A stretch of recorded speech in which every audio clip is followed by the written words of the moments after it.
Hi, I'm Peter Hillman, Head of Library and Information Services at Scotch College, and I'm focused on boys reading in years 7 to 9, so I'm dealing basically with 12 to 14-year-olds who, for some unknown reason, don't go to books very readily.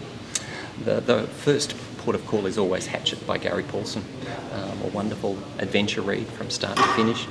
The title says it all, that he's given a really dorky gift by his mother as he's getting on a small plane to fly to his father in the wilderness in outback Canada.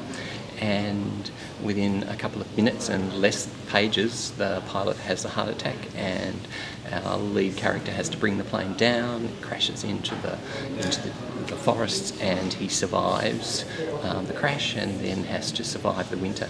It's an adrenaline-packed read. It's very easy to go. The chapters are short and the language is quite simple. Secondly, they might like to try something quite different, which is Wonder by R.J. Palacio.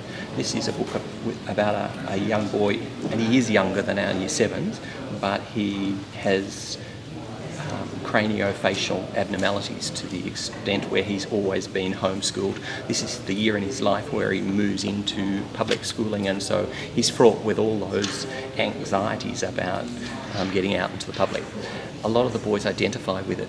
The book has some great features in the sense that the chapters are told through an alternating voice. I think there's 7 or 8 characters that spin the story, and so getting the perspective on one incident from a number of points of view is really helpful to the boys in just putting together the whole reading phenomenon. Another one they might be taken to is Matthew Riley's Hell Island. Again, you can see a short novel, lots of open spaces around the page, very short chapters, very accessible language. It is typical Matthew Riley, that it's blood and guts from start to finish. It has the added incentive that the boys can feel as if they're reading a Matthew Riley. And for the reluctant reader to be able to have the kudos of having a Matthew Riley in their hand, it's very good. It's read by all sorts of boys, and the reluctant reader gets a lot of satisfaction out of being able to do what the others can do. Another one is something quite different for our boys. Sharon Creech wrote Love That Dog.